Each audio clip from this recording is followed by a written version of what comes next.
श्री गुरु चरित्र अध्याय 31 पतिव्रता धर्म निरूपण। ओम श्री गणेशाय नमः, श्री सरस्वती नमः, श्री गुरुवे नमः, श्री पाद पल्लव, श्री नरसिंह सरस्वती दत्तरे सतगुरुवे नमः। सिद्ध ने नामधारक से कहा, उस कारणिक जोगी ने स्त्री धर्म कर्म की व्याख्या की। जोगेश्वर ने सावित्री से कहा, तुम स्त्रियों के आचार जानना चाहती हो, अतः मैं उन्हें सविस्तार बताता हूँ कि जिससे समस्त स्त्रियां जाति व सागर के पार हो जाए। पति के जीवित रहते क्या कर्म है, पति की मृत्यु के बाद क्या कर्म है। हे नारी, एकरा, तुम इसे एकाग्रचित होकर सुनो तथा जो तुम्हें उचित लगे अंगीकार कर लो। देवगुरु देवगुरु बृहस्पति ने पतिव्रता स्त्री की ख्याति बताई है। संसार में कई पतिव्रता स्त्री हुई हैं, परंतु इन सब में आचार्य अगस्त्य मुनि की पत्नी लोमूर्धा सर्वश्रेष्ठ पतिव्रता है। आचार्य बृहस्पति कहते हैं कि एक पतिव्रता स्त्री को किसी भी कठिन साधन या आध्यात्मिक अनुशासन की आवश्यकता ही नहीं है। जीवन का मुख्य ध्येय सत्य का ज्ञान प्राप्त करने के लिए अपने पति के प्रेम तथा भक्ति से सेवा करना ही सर्वोत्तम मार्ग है। ऋषि बृहस्पति ने बताया कि समस्त घटनाक्रम उस पतिव्रता स्त्री के अधीन हो जाती हैं जो पति की सेवा उसकी छाया बनकर करती है, अपना समस्त प्रेम उस पर ही निछावर कर देती है तथा समस्त तन्मयता से प्रेम पूर्वक सेवा करती है। देव ऋषि बृहस्पति कहते हैं कि पति की जूठन जो प्रसाद रूप में ग्रहण करे, उसके चरण धोकर पिए, उसे गंगा जल की तरह पवित्र माने, वह एक आदर्श पतिव्रता स्त्री है। वह अपने पति की इस प्रकार सेवा करे कि पति के खड़े होने पर खड़ी रहे, बैठने पर बैठे, कभी पति को अवज्ञा न करे, अखंड दिवस पति की सेवा करे, कोई अतिथि आए तो उसकी पूजा करे, पति की आज्ञा के बिना धर्म दान ना करे, पति को भगवान मानकर निरंतर सेवा करे, रात्रि में पति की सेवा करती रहे तथा जब पति सो जाए तभी शयन करे, अपनी कंजुकी व झुमके पति की देह से दूर रखे। कंचुकी के स्पर्श से पति की आयु कम होती है और पति का नाम लेने से भी उसकी आयु कम होती है। पति के जागने से पहले उठ जाएं, घर को झाड़ू पोंछ कर मंगलमय बनाएं तथा नित्य प्रति का पूजन करें और उसके चरण धोकर अपने सिर पर रखकर कहें, तुम शंकर हो। जब पति घर गांव में हो तभी श्रृंगार करें, पति के बाहर जाने पर श्रृंगार ना करें, पति के क्रोधित होने पर भी उस पर कोप ना करें, वरन उसके चरण पकड़कर उससे क्षमा मांगे, उसे प्रेम से शांत करने का प्रयास करें। जब पति बाहर से आए तब उसी क्षण उसके समक्ष आए, भले ही 1000 कार्य अपूर्ण रह गए हो, उसका अभिनंदन करके उसका आदेश पूछे तथा वही करे जो पति मन में हो। यदि पति घर में ना हो तो जहां तक संभव हो घर में ही रहें। यदि आवश्यक हो तो ऐसे निकलें कि किसी नर की दृष्टि उस पर ना पड़े, अन्यथा वह घर वापस लौट आए। यदि कोई स्त्री पर द्वार खड़े तब वह पूर्ण जन्म में उल्लूक की जोनी पाए। जैसे पति की चित्त वृत्ति देखे वैसे ही बर्ताव कर पति के रहते उसके जूठन प्रसाद रूप में ग्रहण करे तथा दूर गांव जाने पर अतिथि को भोजन कराकर स्वयं भोजन ग्रहण करें, या गांव गाय का पूजन करके उसे उत्कृष्ट भोजन कराकर स्वयं ग्रहण करे। घर को सदैव स्वच्छ रखें, पति के आदेश बिना कोई धर्म व्रत या उपवास ना करें, पति की आज्ञा के बिना नगर या उत्सव में भी ना जाए, विवाह तीर्थ यात्रा में भी बिना पति की आज्ञा के ना जाए, नर के स्वभाव के अनुरूप ही प्रसन्न रहे तथा उसके अनुसार ही अप्रसन्न रहे। यदि स्त्री राज्य सबला हो तो उसे मौन रहना चाहिए और पति को मुख नहीं दिखाना चाहिए। ऐसा उसे 4 दिन तक करना चाहिए। नारी जब शौच स्नान आदि कर ले तब वह पति को मुख दिखाए। पति के घर पर होने पर उसका मन में ध्यान करे। जब पति कक्ष में प्रवेश करे तब सूर्यबिंब का दर्शन कर लें, इससे पति की आयु वृद्धि होती है। इसी कारण वह हरिद्रा, कुमकुम, सिंदूर, काजल, खंडसूत और धारण करके सिर पर कंघी करे। सौभाग्यवती रहने के लिए वह पान खाएं, फिर वह पर बेनी लगाएं तथा हाथ में कंगन पहने, कान में तोड़े पहनकर पति के पास जाएं। पड़ोसन, धोबिन, कुटिल, जैन स्त्री दरिद्रनी से मैत्री ना करे, उससे हानि होती है।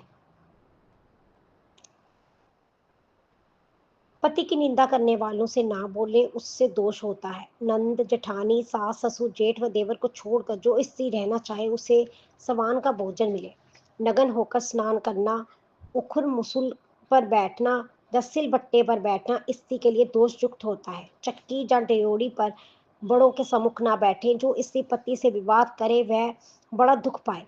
पति के विपरीत कोई बात मन में ना लाए। यदि पति अभागा नपुंसक या सदा का रोगी हो तब भी उसे देवतुल्य समझे। जो स्त्री अपने पति के आदेश पर चलती है उसे ही प्रभु मिलते हैं।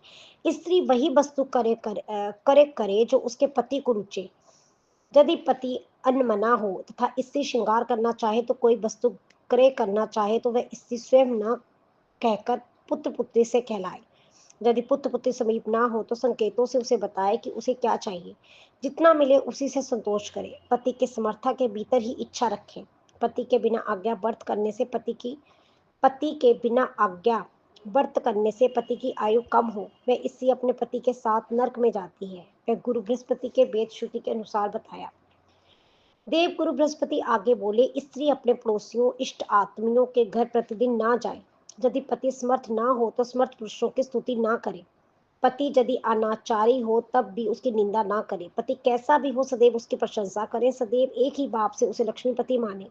सास ससुर व अन्य पुरुषों के समक्ष उच्च स्वर में ठिठाई से ना बोले, ना उसके समक्ष हंसे। जो नारी सास ससुर से अलग होकर रहे वह उलूक जन्म पाकर अरण्य वास करे। जो पर नर को देख वह पूर्व जन्म में अंधी हो जाए। जो स्त्री अपने पति से छिपा कर खाए वह पूर्व जन्म में सुअर होकर विष्ठा खाए तथा उससे अगले जन्म में चमगादड़ बनकर वृक्ष पर उल्टी लटकी रहे। पति के सम्मुख निष्ठुर होकर जो क्रोध से उतार दे वह पुनः जन्म में गूंगी हो तथा 7 जन्मों तक दरिद्री रहे। पति के दूसरी पत्नी लाने पर जो भय डरे वह 7 जन्मों तक अभागिन रहे। जो स्त्री पर पुरुष पर दृष्टि डाले वह पतित घर में विकलांग होकर जन्म ले तथा सदैव दरिद्री रहे। जो स्त्री अपने पति को गुरु धर्म वेद तथा सभी माने वह सती पतिव्रता नारी होती है। जब तक शरीर में आत्मा है वह पवित्र माना जाता है। जब शरीर आत्मा छोड़ देती है तो शरीर प्रेत अस्पर्श हो जाता है। इसी प्रकार पति नारी का प्राण है। उसका स्थूल शरीर प्राण बिना पति के अस्पृश्य अपावन है। पति विहीन नारी का मुख तक देखना वर्जित है। विधवा यदि माता हो तो पुत्र मंगल शकुन देने वाला होता है। पुत्रहीन विधवा तथा आशीर्वाद भी अमंगल कारक है। वह लाश के समान होती है। वह निपुत्र से भी निकृष्ट मानी जाती है। बाहर जाते समय यदि किसी विधवा का मुख दिख जाए तो उसका मरण निश्चित है। पर यदि वह पुत्रवती हो तो वह दोष नहीं लगता। विधवा यदि पुत्रहीन हो तो उसका नमन करना भी वर्जित है। निपुति विधवा के शाप से मृत्यु हो जाती है। उसे कोई वार्त नहीं करना चाहता। अतः पतिव्रता स्त्री को सदैव अपने पति के साथ रहना चाहिए। जैसे देह के साथ छाया, चंद्रमा के साथ चांदनी, मेघ के साथ बिजली रहती है। पति का जीवन अस्त होने पर पतिव्रता नारी का मुख्य धर्म सहगमन है। ये श्रुति का वचन है। पति की मृत्यु के बाद यदि स्त्री सहगमन करे तो प्रत्येक पद चलन सहस्त्र अश्वमेघ यज्ञों का फल देता है तथा उसके 42 वंशों का उद्धार हो जाता है। पति यदि पापी हो तो मृत्यु के पश्चात यमदूतों उसे नरक ले जा रहे हो। यदि स्त्री सहगमन कर रही हो तो वह उसे जमदूतों से छीनकर स्वर्ग ले जाए, जैसे शाम को चील। जमदूत सहगामिनी को आते देखकर पति को छोड़कर वापस चले जाते हैं। वे अपने पति को पुष्प विमान में बैठाकर स्वर्ग ले जाती है, जहाँ देवांगनाएं उसकी आरती उतारती हैं। भागते हुए जमदूते ये कहते हैं, हम काल से नहीं डरते, पर सती से भयग्रस्त हो जाती है। सूर्य उसे देखकर भयभीत हो जाता है तथा उसका तेज मंद हो जाता है। सती को उष्मा भी नहीं लगती तथा अग्नि का ताप भी शीतल हो जाता है। इस प्रकार सती पूर्ण संतोष से वैकुंठ धाम जाती है तथा वहां पति के साथ वास करती है। वह नारी जो 3.5 कोटि अग्नि में समर्पित हुई है उसका फल सुनो। प्रत्येक रोमछत कोटि वर्ष स्वर्ग में पति के साथ निवास करती है। ऐसी स्त्री महापुण्यवती होती है। वह ससुराल के 42 पीढ़ियां स्वर्ग ले जाती हैं। उसका माता पिता भी धन्य है जिनकी 21 पीढ़ियां तरती हैं। वह सहागमन का फल है। ऋषि बृहस्पति बोले, अब मैं पतिव्रता का फल सविस्तार बताता हूँ। पत्नी यदि अविचारिणी या दुराचारी हो तो अत्यंत भारी पाप है। जिस कुल में 42 पीढ़ियां स्वर्ग में वास करती हो वह नारी उसे नरक में ले जाए। भूदेवों का कथन है, जब सती के चरण भूलोक पड़े हो तो देवों को भी उसके अनुसार चलना पड़ता है। सूर्य चंद्रमा भी कहते हैं कि उनकी ज्योति भी यदि सती पर पड़े तो वह भी पवित्र हो जाती है। वायु और वरुण कहे जब पतिव्रता उन्हें छुए तो वह भी पावन हो जाती है। सती के दर्शन सभी के लिए पुण्य है। स्त्री भी कह के भी ऐसी स्त्री घर में आ जाए तो वंश का उद्धार हो जाए। जिस घर में पतिव्रता स्त्री हो वह सुदेवी कहलाता है तथा 7 जन्मों के सुकर्मों का बाद वह घर में आती है। पतिव्रता नारी से पति चतुर्विधि पुरुषार्थ पाता है तथा उसे अत्यधिक पुण्य प्राप्त होता है। जिसके घर में सती का वास होता है समस्त पुण्य उसके पास होते हैं। सती के कारण ही पुत्र परलोक का साधन होता है। जिसके घर सती का वास नहीं होता वह कर्म आचार्य देवमित्र आदि का कर्म भी नहीं साध पाता। जो पुण्य गंगा स्नान से मिलता है वही सती दर्शन से प्राप्त होता है तथा पापी पवित्र हो जाता है। इस प्रकार पतिव्रता के आचार देव गुरु बृहस्पति ने सविस्तार कहे। आधुनिक परिवेश में सहित गमन एक सामाजिक बुराई है। सरकार ने कठोर नियम बनाकर इसे पूर्ण रूप से रोक दिया है। इसे मात्र 200 वर्ष पूर्व के परिवेश में विचार करके ही पड़े। इस प्रकार श्री कुरुचरित्र परम अमृत कथा तथा कल्पतरु श्री नरसिंह सरस्वती आख्यान जो सिंध नामधारक संवाद के रूप में कहा गया है उसका पतिव्रता धर्म निरूपण नामक 31वां अध्याय पूर्ण हुआ। मैं इसे श्री गुरु दत्तात्रेय को समर्पित करती हूँ। ओम श्री दत्तात्रेय नमः।